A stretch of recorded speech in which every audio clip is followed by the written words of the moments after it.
When is the 2025 NBA draft? Oh, it's just a few days away. Wednesday, June 25th, and a ton of rumors going down about who goes where, what trades we could see. So let's do a full mock lottery. But number 14 is held by the Spurs, and wait till you see what they do, because if they make a trade, that pick is gone. But number 1, the Dallas Mavericks trade the pick. No, I'm just kidding. They select Cooper Flagg, a 6'9" forward from Duke. Okay, there is no chance that he returns to school or that they trade the pick. This is happening, people. The Mavericks literally go from generational Dirk Nowitzki straight to Luka Doncic, then straight to Cooper Flagg. That does not happen. And the fact that they're all white is even weirder. But to recap why Cooper is this special, okay? Defense, while being able to score at all 3 levels, just turned 18. A two-way player like this is rare. But number 2, the San Antonio Spurs select Dylan Harper, a 6'6" guard from Rutgers. So Harper is as much a lock at number 2 as Cooper is to go number 1. That is how sure we are that this is gonna happen. But Michael Scotto from Hoops Hype says, the Sixers have called San Antonio about trading up for number 3 to number 2. What? But then Don Harris, 35-year reporter in San Antonio, said there is a huge gap between Dylan Harper and everyone else below him. The Sixers can engage all they want unless they're willing to give up Tyrese Maxey. It's laughable. Damn, Don, just dropping reality nuggets, ruining dude's report. But why is a trade even a thing? Because the Spurs already have 2 established guards in Steph Castle and De'Aaron Fox, who also can't shoot, just like Dylan Harper. Just look at these ugly shooting splits for all 3. Do you really want to surround Wemby with shooters or bricklayers? But here's the problem. If Harper is as elite as advertised, number 1 pick in most drafts that don't have Cooper Flagg, then you draft the talent and figure out the rest later, okay? Don's whole point was the kid is so good, if you're not coming with like an all-star in a trade, forget it. So I don't care that Harper is a bad fit today. They don't have to figure this out today. Do the trade later, but get Harper in the building. Number 3, the Sixers select Ace Bailey, a 6'8" forward from Rutgers. And remember when I said the top 2 were set and nothing else? Well, one mock draft had Ace falling to number 9. Nobody knows, okay? Yes, he could be an offensive weapon next to Maxey for the future, but why wouldn't Philly trade this pick? Their window to win is now, okay? The Celtics are out of the picture, and a 2-timeline plan usually kills both timelines. At number 4, the Charlotte Hornets select VJ Edgecombe, a 6'5" guard from Baylor.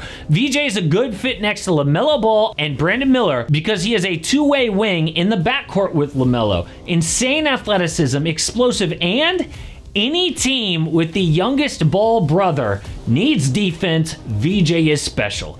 Number 5, the Utah Jazz select Trey Johnson, a 6'6" guard/forward from Texas. The kid is the best pure shooter in the draft. Can get a clutch bucket. So if they really are gonna trade Lauri Markkanen, then Utah needs a guy like Trey Johnson.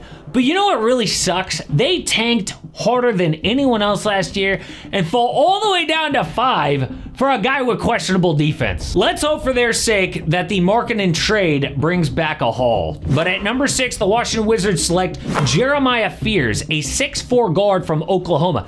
Now this one is crazy, okay? Fears has been rising so hard lately that one report says some front offices think Fears is right up there with Dylan Harper as the best guard in the draft, maybe better. So if he falls to 6, the Wizards are ecstatic. He is a better playmaker and shooter than Harper. Problem is he's a lot shorter and he doesn't finish as well at the rim, but a long-term partner with Bub Carrington in their backcourt. Fears can play off the ball as well just fine.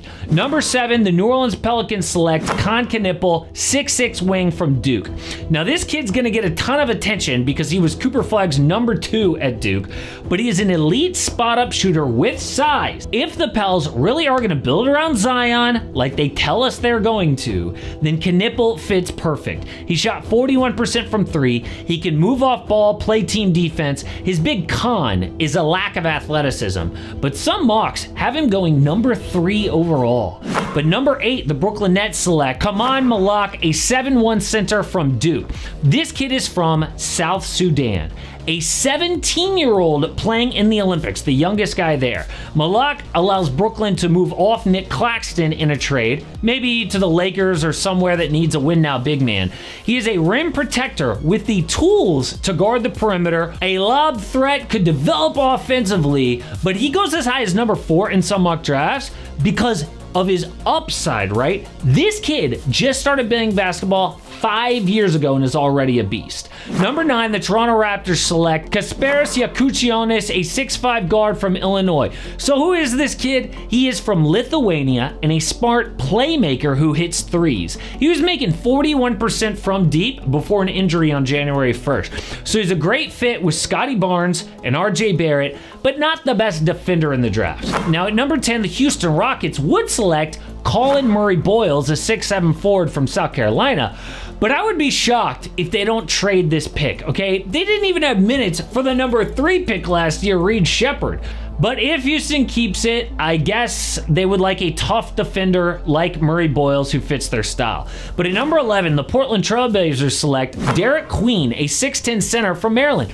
But they just took a center in Donovan Clingan last year. Yeah, but a 2-big lineup might work for them because Queen is an offensive hub type center who playmakes from that position like, you know, Nikola Jokic or Domantas Sabonis there.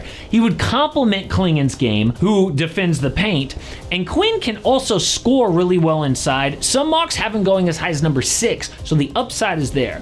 But at number 12, the Chicago Bulls select Igor Demin, a 6'9" guard from BYU. So this kid might have the highest basketball IQ in the draft. Plus, you can't teach being a 6'9" playmaker. The Chicago Sun-Times says, yes, Demin is high on the Bulls draft board after he set a BYU freshman record for assists at 180 last year, played on Real Madrid for 2 years before that.